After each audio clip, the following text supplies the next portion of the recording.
Welcome back to the show, everybody. I'm Gina. And I'm Evo. Happy Friday, everybody. Happy Friday. Yo, I know every show that we have started lately, I've been talking about the weather, but as soon as it became April, it literally has rained every day. But the next upcoming week, the weather looks beautiful. So I'm excited for that. And the jump off starts today on Friday. I mean, if you're going to step into April, you might as well step into April correctly. And it's got to be with showers. Like the literal definition of April showers bring May flowers is how April kicked off. That's just it. Make it rain. Yo. Like straight up. For real. April's in a strip club. We've had April's out here just throwing raindrops. We've had a week of straight showers. Yo, with the effort that I had to put into getting my workouts in this past week has been so hard because it's been so dreary outside. So I applaud myself because it took a lot of fucking effort. But let's get into our topic for tonight because I'm actually pretty excited to talk about it because it's such a sticky topic. We are talking about dating preferences versus discrimination. And the fine line. Yeah, and the fine line. So when does your preference border being discrimination? And honestly, when I immediately thought about this topic, I was like, there's a distinct difference between preference and discrimination. Nah, fam. When you look into it, it is so, the area of what is the difference is so gray that I think it's easy for someone to trip up and kind of sort of not know that they're discriminating, but maybe. So I would love for you to give us some insight of what is the difference between a preference and thus discrimination. Well, just like you, when I started to think about the topic that we were going to discuss, I thought to myself, well, that's easy. Yeah. And then when I started looking into it, I'm like, well, damn, it's really, really, really this, what separates them is like a real fine line. And I almost felt like it can be subjective in a sense where, it's so open for debate that it's ridiculous. So discrimination by definition is the unjust or prejudicial treatment of different categories of people or things, especially on the grounds of race, age, or sex. Can we add body type to that? Yes. So it's based on those grounds. From what I got is that it really lies within physical attributes. Body type would be one. Yeah. Height, weight, shape. Yeah, body type. Body type. And so, to treat someone unjustly or in a prejudicial way based on these categories would be discrimination by definition. And by definition, what is preference? So, preference is the greater liking for one alternative or the other. Okay. It's just, So I prefer this over that. Yeah. And it's like a liking. I what I got from it is that preferences are usually developed through experiences of something when you try something. I keep reverting back to, because I'm a foodie, is when you try something and you don't like it. You gave it a shot, you don't like it, and because that thing is the same experience every time you try it, it's okay to never experience it again based on your preference. Okay. You know that anytime you experience that, it's going to be the same result. And so you choose not to make it part of your life. Okay. And so that to me is really what defines what's a preference versus discrimination. So the way I see it is that when you discriminate against something or characteristics or someone, you don't even give it a chance. Just based on something that person possesses or they have or the way that they are, you refuse to even consider it to be an experience in your life. And so to me, from what I understand, and I could be wrong, like I said, there's such a fine line here that it's just so open for discussion that it's crazy. But from what I'm understanding is that to not even consider it, to just based off of maybe what you were taught, or some type of outside, you don't know any better. You were just raised that way, or for many different reasons, but you just will never even consider it. You've never tried it. You won't even consider it, and you'd never be part of your life. That immediately makes me think about small children when you offer them something for the first time and they'll say, I don't like that. Yeah. And my immediate answer to that is, how do you know you don't like it if you've never tried it? And so, where it gets really complicated is like the only comparison that you can really make, or if you start looking into it, if you look into it and you really try to find out what's the basis of the definition of discrimination and how does it work in one's lifestyle, you end up falling into the discrimination in a workplace. Okay. And that's the basis of like how I found what the definition was. There's no real definition of how you would implement that into dating. So I feel like that it leaves such an open area for argument, because the discrimination and preferences in the workplace are very different than the discriminations and preference in dating. Yeah. So can you give me some examples of what someone would consider a preference when they're dating? Yes. So a preference in dating would be someone's political views, someone's social interest, what type of sports they're into, what type of extracurricular activities they're into, whether it be mountain climbing, or they like to go clubbing a lot, or they like to drink a lot, or they're a smoker. If they're a vulgar person, things that fall along those categories. So you're saying to me that those examples of preferences, a person that is dating is looking for those type of qualities in another individual.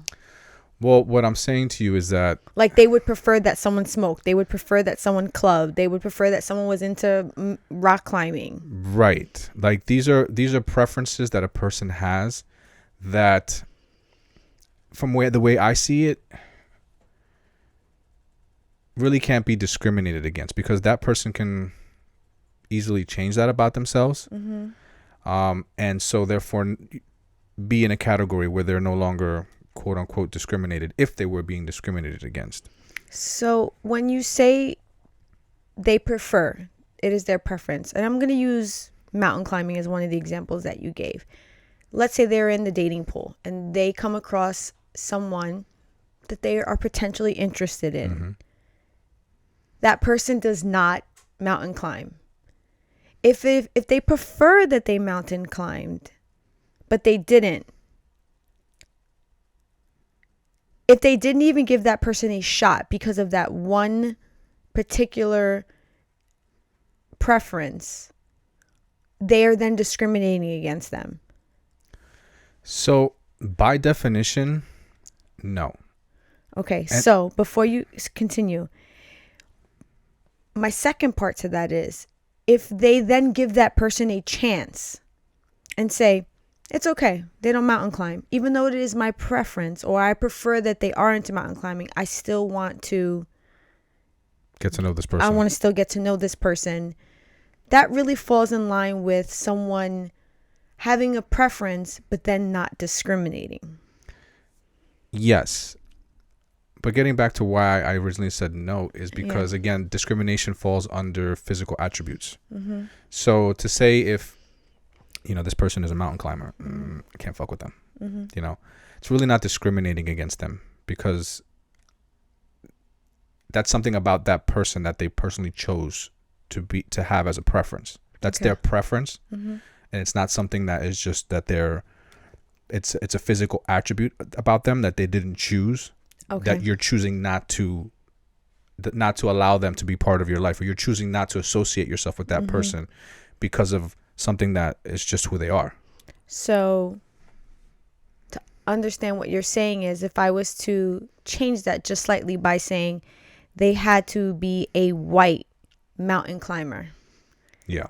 Then if they then come across the person that is looking to date, if they come across someone who is a Hispanic mountain climber, they're immediately going to reject that person because they're not a white mountain climber. Yes, Then that would fall into That discrimination. would fall under discrimination, yes. Because the person being Latin versus white is something that is a physical attribute that is part of who they are. Yes. And cannot be changed. Yes. Whereas, let's say they weren't a mountain climber, they could learn to mountain climb. Yeah, for sure. Okay. I know this gets a little sticky. It does, because it's so different when you think about discrimination and preferences in the workplace. Yeah. I also think it gets a little sticky. And initially you said that it could be subjective. And my immediate thought when you said it could be subjective would be in regards to religion. Yeah. This is an area where, I mean, you know a lot about religion. Yeah. You're very well versed in it. And I wouldn't say I'm very versed. You're right. But thank you. I appreciate that. I feel like you are, because you're more versed in it than I am. That is so to me, you're very well versed. I think in comparison to you, yeah, I am. To me, you're like, wow, like you know so much. I would say that I know a good amount. Yeah, well, I feel like you know a great amount compared to what I know. I feel like you've really educated yourself on the vast options or varieties, of religion that there are. I mean, it could potentially be optional to someone who is not a particular religion and they're seeking another religion. It could be an option to them. And the reason why I say that I think it could be sticky, and then you said originally it could be somewhat subjective, because let's consider someone that is of a particular religion, and just for all intents of storytelling, I'm just going to choose that they are Christian. Now, they are brought up to believe that in their religion, Christianity, I'm not saying this is exactly how it goes, that they will only, based on their teachings, date and marry within their particular religion. That meaning that anyone outside of that religion is an immediate no. Right. Would you say that that's discrimination? If we're going by definition, Yeah. I'm going to have to say yes. Okay. That is discrimination. Okay. But yikes. I came up with my own term, and I would call that would be involuntary discrimination. Oh, okay. Because this is something that they were taught, and I want to add that they were more than likely taught that is the right thing to do. Yes, that is the way life is supposed to be, and anything outside of that is wrong. So because the wrong and right of that is subjective and can be totally argued,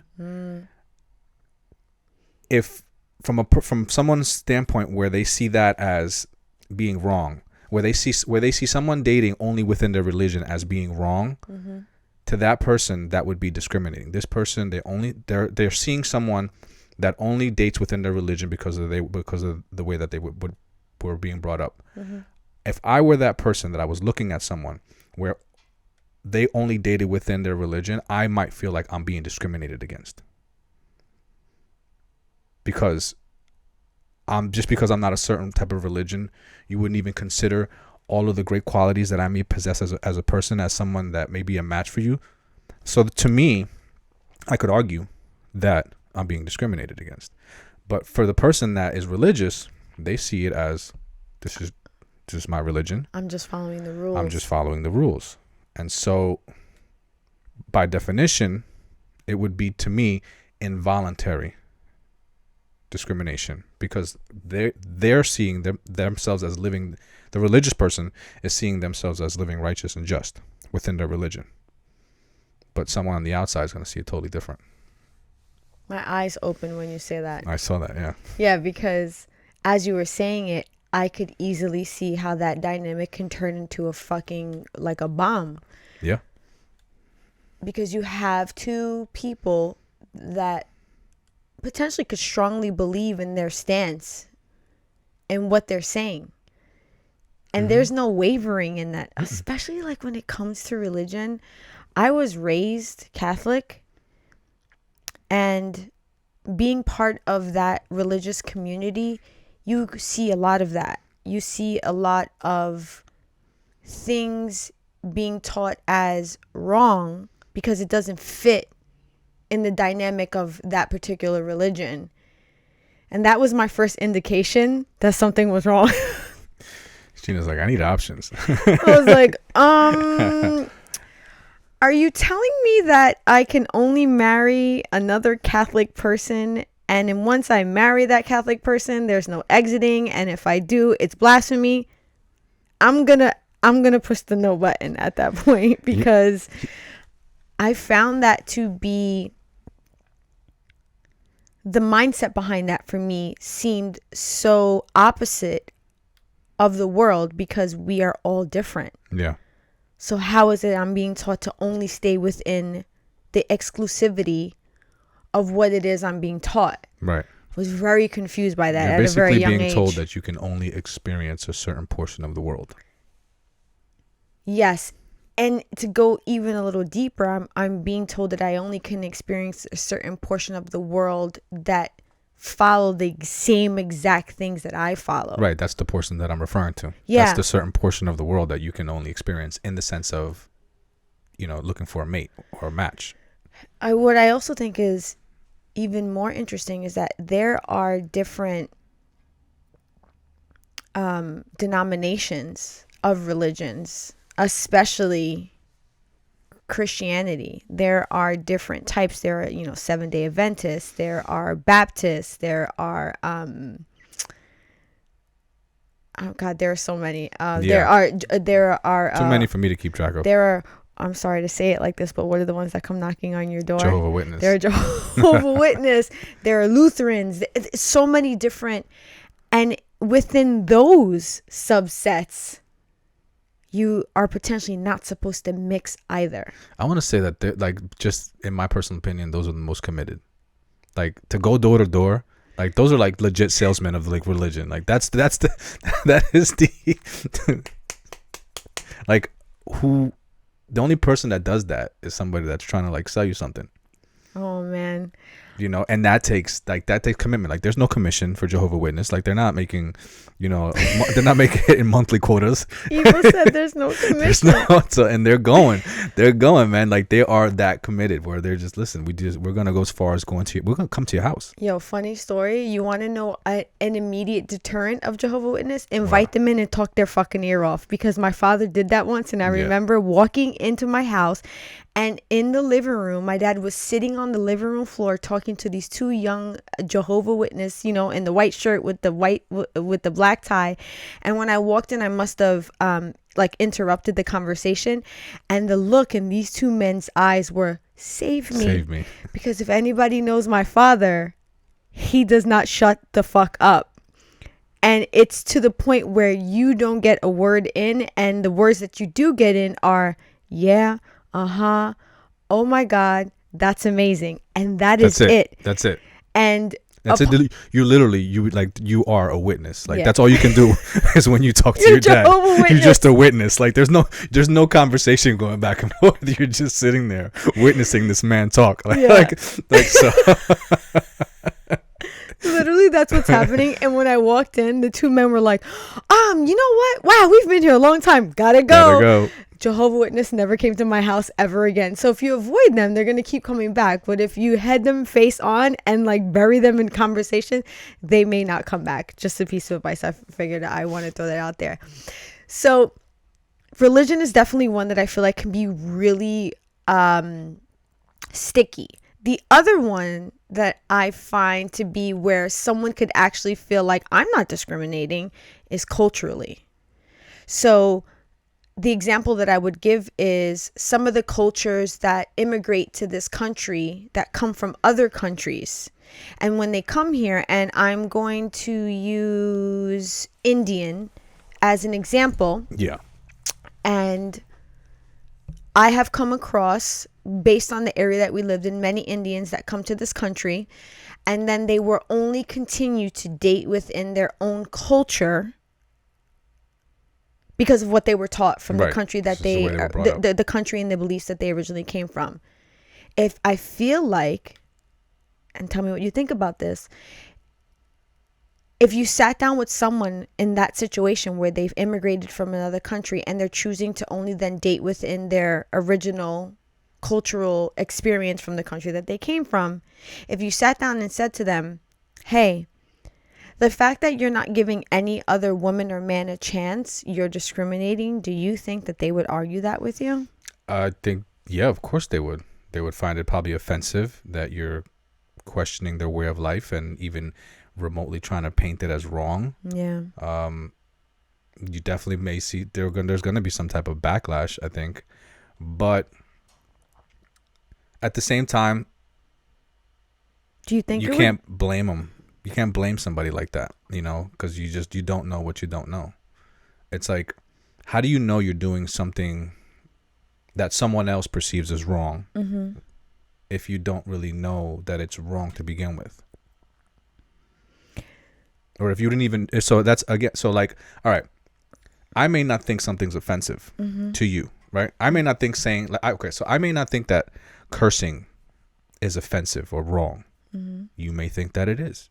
You don't like vulgarness. You think it's insulting, and it just creates such a negative energy when it comes to having an intelligent conversation. But because I know you're offensive, because I know it offends you, I may know not to curse in front of you. And so therefore, I still may choose to be vulgar, but yet still not act that way when I'm in front of you, because I know that it's wrong. So you know that it's wrong to me. To you, yes. So I still believe that being vulgar is fine, but identify that it's wrong to you and respect our conversation when we're in the same space. So, I feel like that someone that is from another country who was, they were raised to be one way, you could tell them that, hey, that's what you're doing it's discriminating. They could possibly acknowledge it respectfully, but still decide that that's the way they want to live their life, and still not get offended by it, or like, it just all depends on how that person processes. The person who's being told that they're doing something wrong, it all really depends on how they would process that information. When you say the word wrong, my brain immediately goes to them that is subjective. Right. Because it's wrong in the person who's stating that it's wrong. And so to them, it still may be right. Like, that's just the way they live their life, and they choose not to agree with you, but yet acknowledge how you feel. I think the reason why someone that is considering staying within their own culture to date, if they have immigrated from another country and they were raised to date within their culture, I think the reason why they may not see it as discrimination is because they are still on an everyday interacting with people of other races and other ethnicities, and they're not treating them unfavorably as people or as friends. But when it comes to the person that they potentially want to date, be in a relationship with, or marry, their choice or preference is to remain within their culture. I think someone could argue that, because I'm not discriminating, because it's almost like that saying, it's almost like when someone says, I like black people, I have black friends. Yeah. Do you get what I'm saying? Yeah. I mean, it's hard to, those are one of those things where we could argue all day whether it's discrimination or preference. It's kind of like, I would argue that it's kind of like buying a home. You won't just buy any home. You're going to buy one that makes you feel like home. So if you're going to date, and particularly in people that date within their culture, they typically stay within their culture because it feels like home. Yes.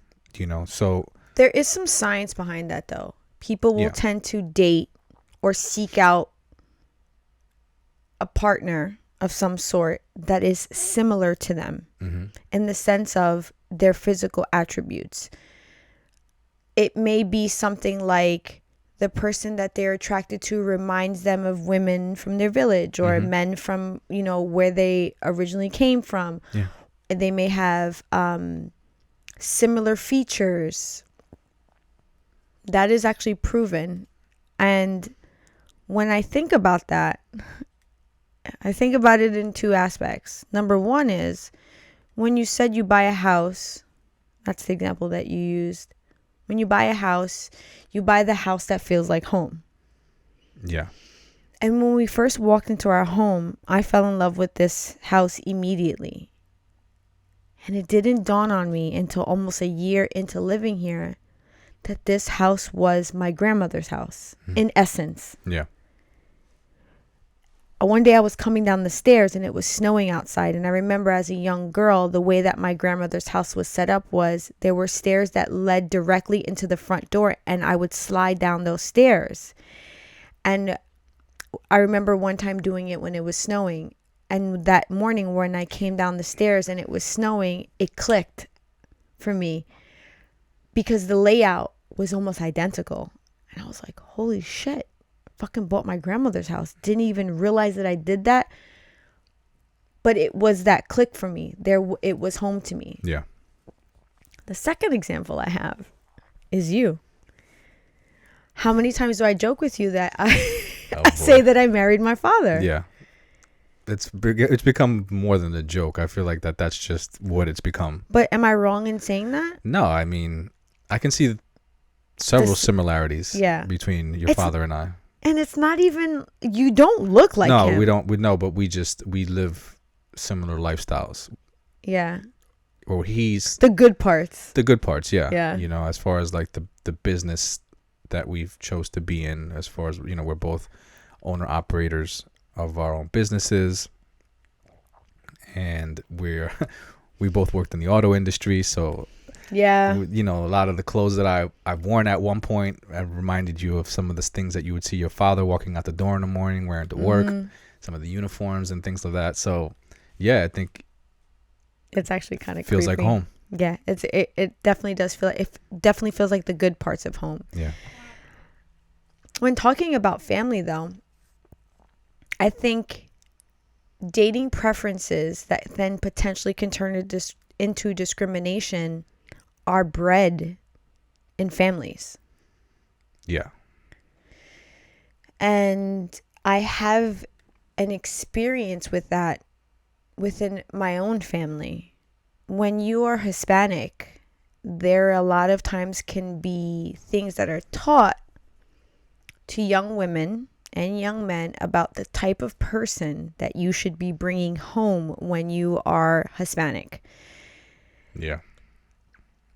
And real talk, a lot of our elders don't want Hispanic girls and boys bringing home people of color. And when I say people of color, I mean black or deeper complexioned Hispanics that can be perceived as 100% black. Right. Right? Yeah. I wouldn't say that the elders in my family said to me, hey, don't bring home a black guy. But it was said but not said. Do you feel like that is something that you yourself have experienced? Yes and no. So, and I know that's kind of confusing, but I say yes in a way because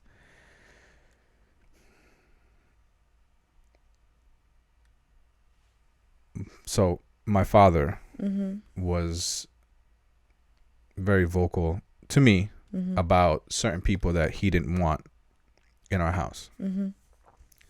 I later came to find out that it's certain people that act a certain way that he's had bad experiences with that he doesn't want in our house.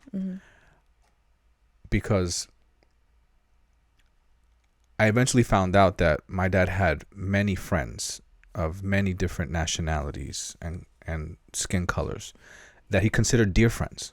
And I realized that their character is what separated them from what I believe to be prejudiced and not. And so when I say yes, because my father could never he was never able to distinguish what type of character my friends were, it was easier for him to just put them all in the box and say based on skin color. Based on skin color, yes, and just to not have them in our house. Yeah. Which I broke those rules many times. So yeah, I can't say that. Maybe that's another connecting thing between you and I, because Yeah. we are fucking rule breakers all the way. You know, I mean, listen, I felt like I had a pretty good judge of character, and I realized that even though he felt a certain way, only because he had no control over the friends that I made, I knew that as long as they were good people, that I'll deal with him on my own. Yeah. You know what I mean? I wasn't gonna tiptoe around, you know, not having good people around me just because how he felt. But yeah, I later found out that he had many friends that were people of color, and they were very, very nice people. So back to what you said earlier about involuntary discrimination. I think that is an interesting term. I want to add to that a little bit.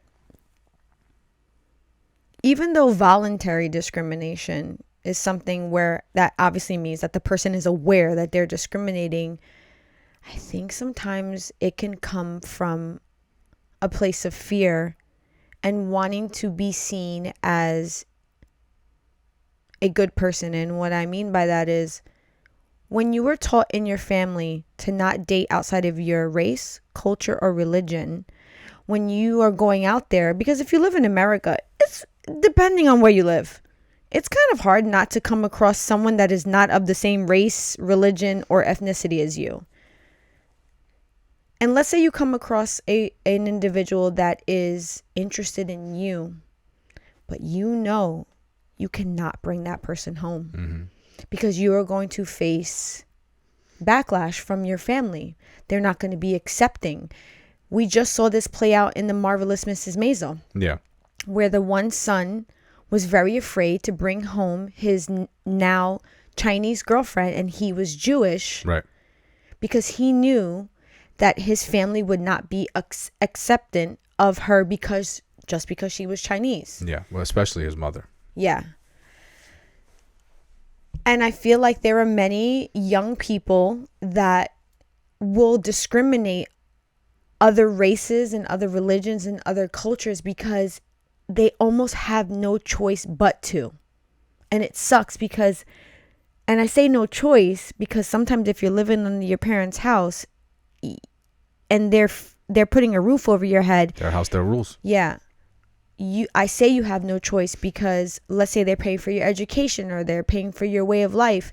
If you then bring home the person that they're telling you not to bring home, you are then going to face potentially not having those things afforded to you anymore. And that's like being caught in a rock and a hard place. Yeah, I mean, you're not abiding by the rules that were set by the people who provide for you, you know. Yeah. So you're going to have your, for lack of a better term, you're going to get your privileges revoked. You know, living under those two conditions where you're being provided for and all these amenities are just, you know, at a finger's touch because of who you are as a person. You know, I consider that to be a privilege. And if you're going to break the rules under those living conditions, then you're jeopardizing the lifestyle that you live.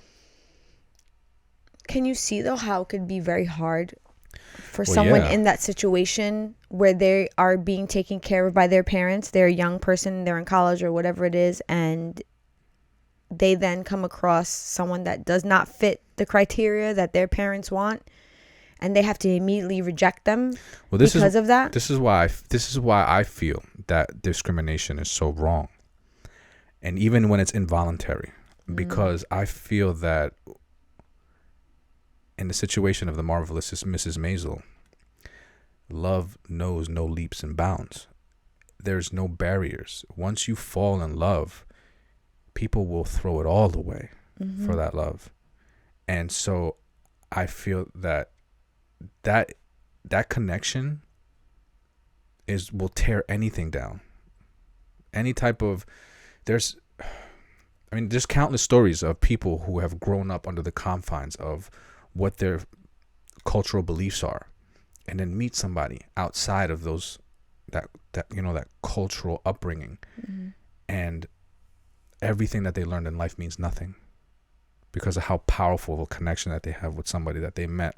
Yeah, the human connection. So if something like that can snap what's labeled as discrimination like a twig, that just goes to show you how wrong it is. How wrong it is. How whether subjective or not. How weak it is. Where you're talking about decades of being raised in a certain way and curated to be like a certain type of person, and all of that just snaps through the power of a connection with another person. So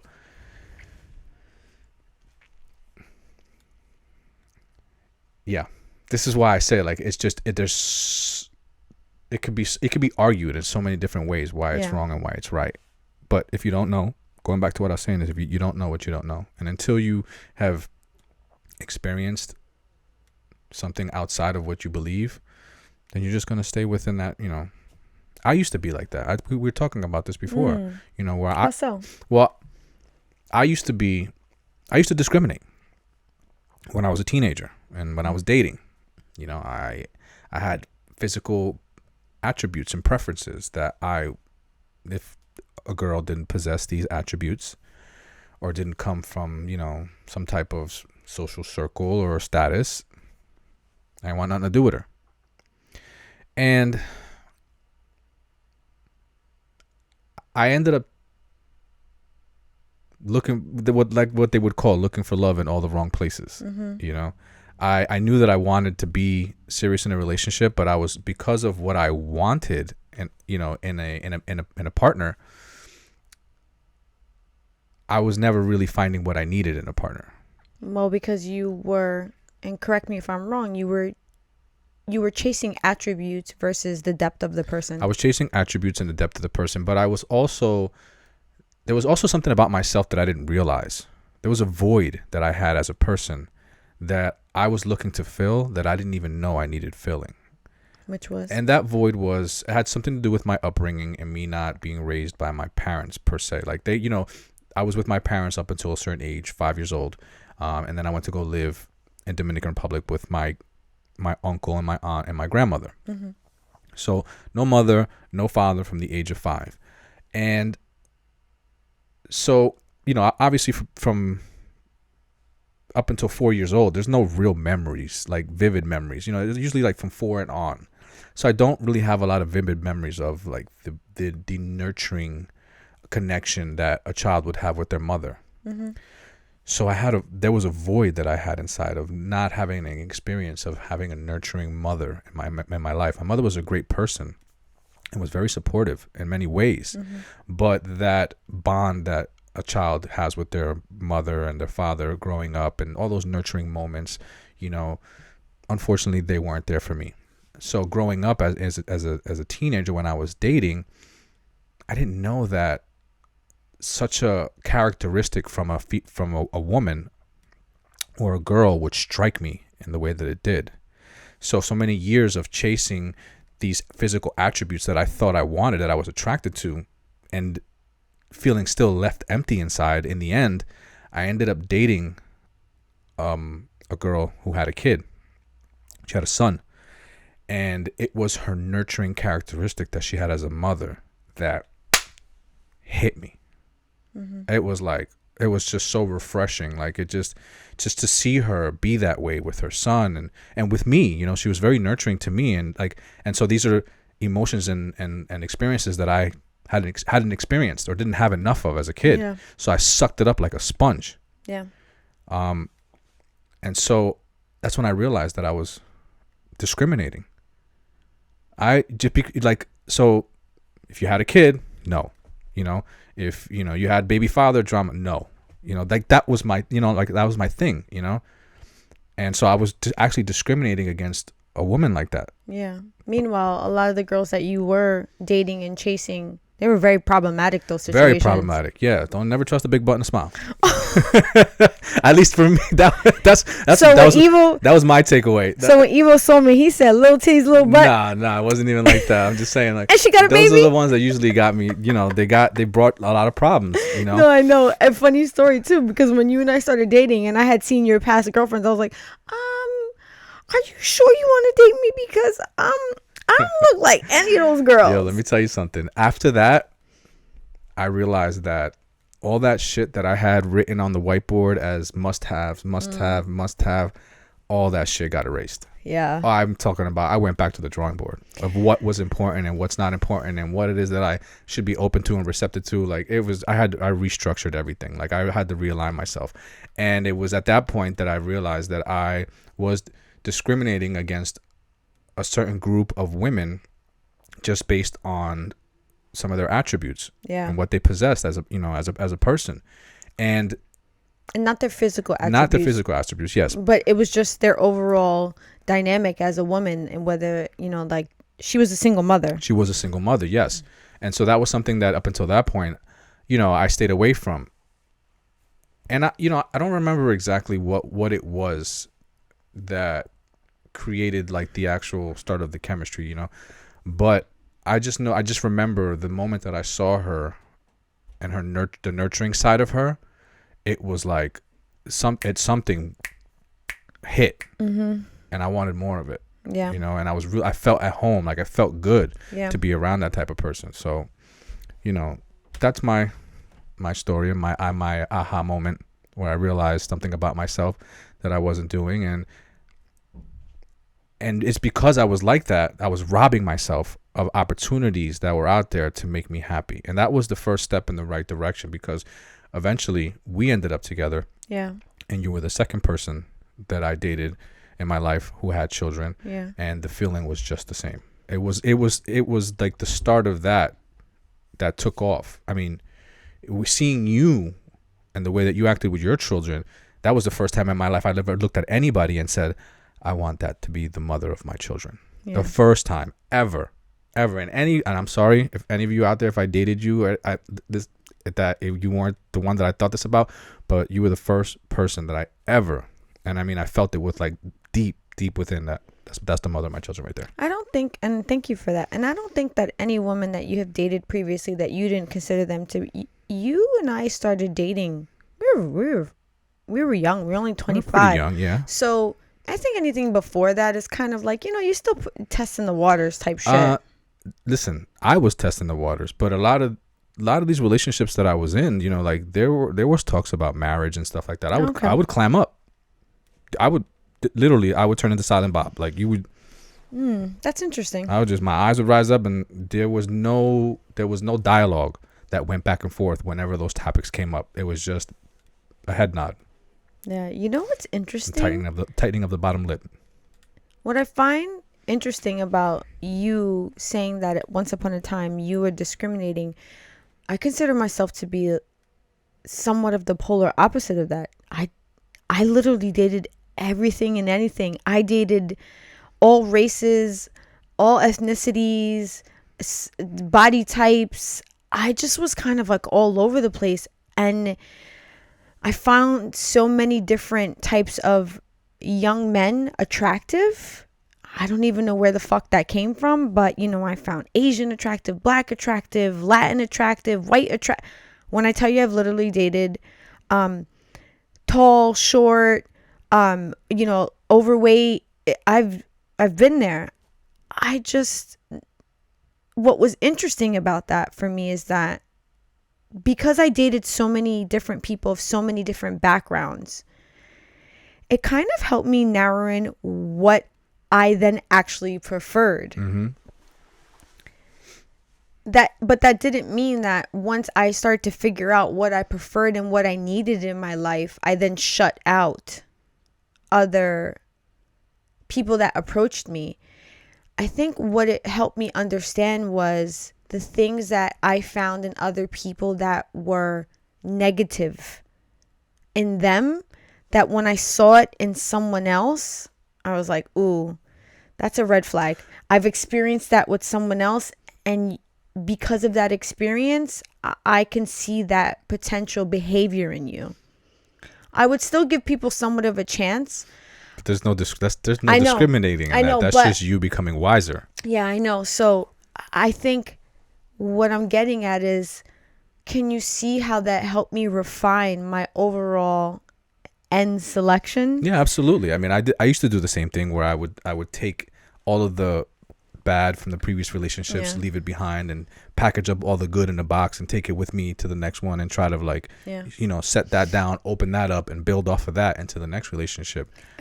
I think what I'm getting at, Evo, is what I tend to find very interesting about a lot of people that I see on social media talking about, I have preferences, and I will only date a guy or a girl with preferences. A lot of these people don't come from successful relationships.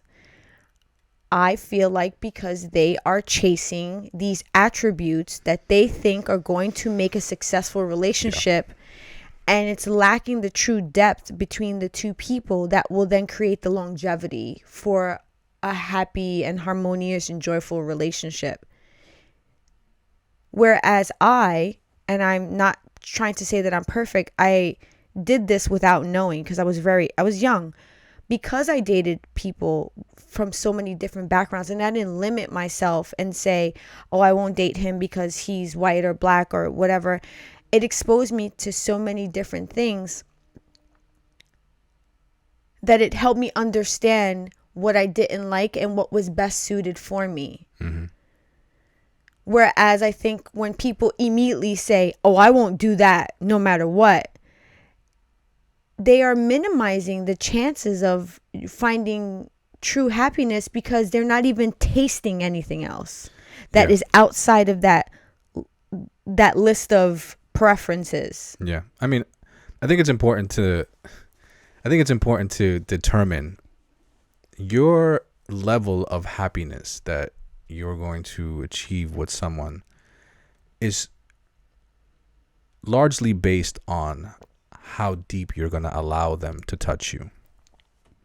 So, for example, if you enter into a situation with a person and your preferences lie within their physical attributes, then that's really not going to penetrate you too much. You're going to be satisfied because that's what you're looking for. You're looking for this is what I want. I want this in a person. Dress and shape and hair color and blah, blah, blah. Those are all very superficial things. So just for me, that doesn't really penetrate deep within. Now, if those things don't matter to a person and what really matters are what's inside, then a person has to open themselves up to allow those things to penetrate within them so that they can feel them. And which therefore creates a deeper connection. And I think that in order to do that, you really can't be discriminatory. Like, you can't discriminate against someone because that'll get in the way of really opening yourself up. When you say that, I just want to point out, I do think attraction is important, though, when it comes to people that you are looking to date. So if certain physical attributes are what attracts you, makes an attraction to someone that you are potentially looking to date, I can understand that. So I wonder if someone will argue, well, I'm only attracted to a certain type of man or woman that looks a certain way. Because to them, that is their truth. Right. So would you say that if they are only choosing to date people with certain attributes because that is what they are attracted to, are they discriminating, or are they somewhat programmed in a way where they don't understand how to look outside of that? Because if you think about it, Evo, you know, you and I have been together for a long time, and I'm not really exposed to dating apps, but you know, I have friends that are younger that are on dating apps, and I've seen some content from these things, and there are men and women that have in their bio, you know, no large women, you know, no darkies. They will put out there that there are certain particular attributes of a man or a woman that they are 100% not willing to engage with. But so by definition, that's discrimination. And I feel like someone can say, well, that's all I'm attracted to. That's fine. Yeah. That is okay. Is it though? No, it is. It is okay that is all that they're attracted to. But be aware that it's also discrimination. Yeah. Like, own who you are as a person. Like, I didn't make up this definition. Like, this is just by definition. Like, so if the shoe fits, wear it. You know, you can't walk around and say no darkies for me and say, well, I don't discriminate. Yeah. You know what I mean? Like, hey, if you're gonna be it. Like, you know. Because then I feel like someone in that position may say, well, that's just my preference. Fine. You know. Yes. See, because this is that paradox. Yeah. I feel like we can, you know, and when I think about paradox, do you remember in Inception where Joseph Gordon-Levitt is explaining to the new girl that's being brought in what a paradox is, and he gives her the example of the stairs where it's like a fucking illusion where you feel like you can go up, but then in actuality you're going down, but then you're actually really going nowhere. But, so I feel like that is where this conversation could go with someone that looks at it like that. Not in that particular sense of what we were just discussing, where someone would say, I'm not discriminating against darkies. Can we pick another example? Because I don't even like saying that. So I'm not discriminating against large people. That's just my preference. So preference is when you experience something that every time you experience, it's the same experience. Water, bacon, liver.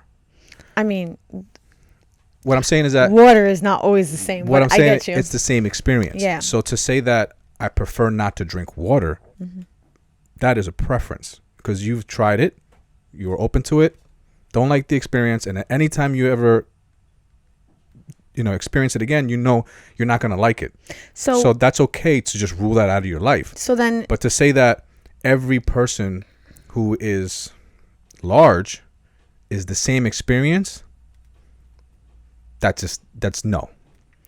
So then what if, and I'm going to just keep throwing these scenarios at you because I feel like this is what's going to happen. We're going to put this out there and people are going to be like, well, what about this and what about that? So I'm just trying to think of these fucking scenarios.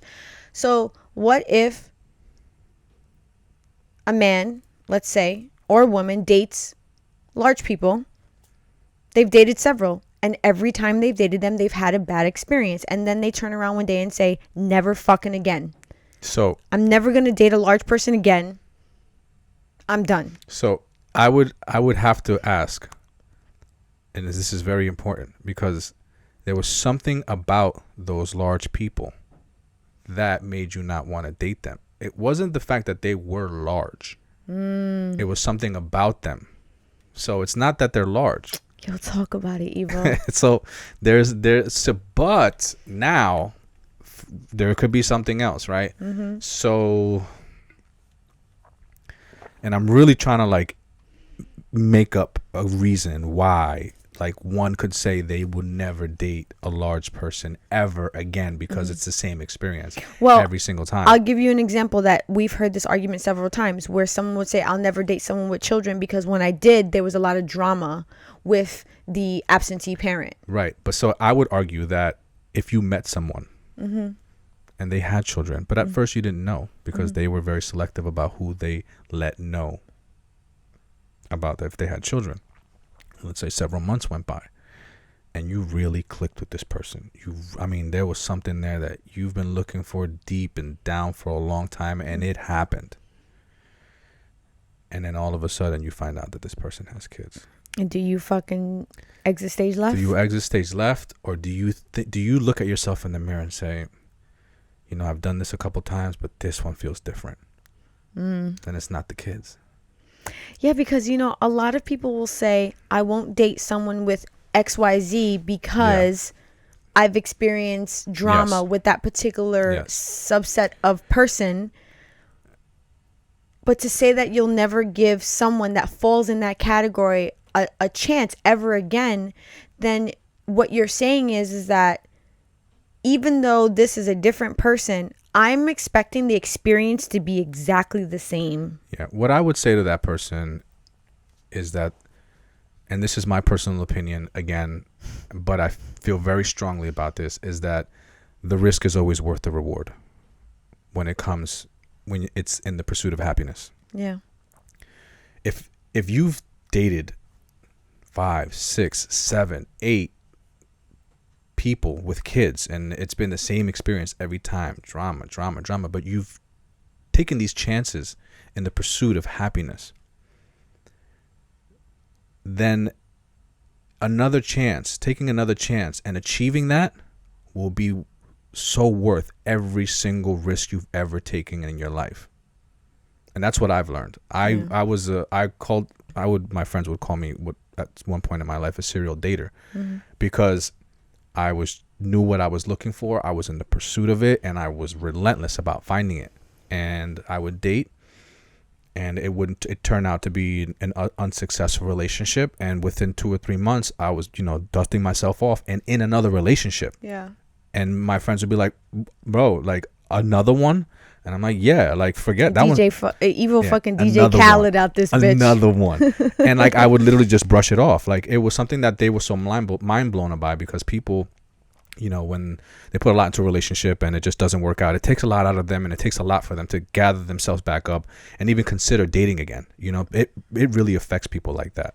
I was just so focused. As it should. Yeah, as it should. Yes, absolutely. I consider myself to be an anomaly in that sense, where I just knew what I wanted. I knew the feeling I was looking for, and I knew it existed out there, and I knew it was a numbers game, and I had to keep taking the chance. I would also like to add to that, you were also, again, you and I met when we were 25. You were young. When I feel like you're young, it's somewhat easier to bounce back from some of these experiences, because you have somewhat of lack of experience on your side, where have you ever heard ignorance is bliss? Yeah. So it's kind of like when you're young, life is really not that hard when you're young if you have somewhat of a decent life, so when you're young, you're probably getting, you have your parents taking care of you, you don't have bills to pay, so bouncing in and out of relationships could be really one of the only pains that you're experiencing at that time. Well, when you're in our age, it's a little different, because when you exit out of a relationship, Evo, let's take you and I, for example. If we exit out of this relationship, it's just not going to be like, all right, it was nice knowing you, see you later. No, we have assets tied to each other, we have children, so it's a different conversation. So I just want to say that when you were younger, it was potentially easier. So I don't want people to listen to this and it sounds like Evil's just making it seem like it's easy. And no, I'm not. Okay. I'm not saying that it was easy. I'm saying that I knew what it is that I was looking for, and because I was so sure about what it was that I wanted, I was more than willing to get over what it was that I just went through and to dive into it again for another chance to find it. It's kind of like, you're diving for a treasure, and you take a dive, you run out of air, you're down there, you're close, so you come back up for air and you almost drowned, but what you're looking for is down there, so you and go right back down, and you're down there until you run out of breath again. And you just, every time you're just getting closer and closer and closer. I spent like 7 years of dating. One relationship was 4 years. One relationship was 2 years. Another 2 relationships were a year apiece. Well, that's 8 years. Yeah, like 7 to 8 years.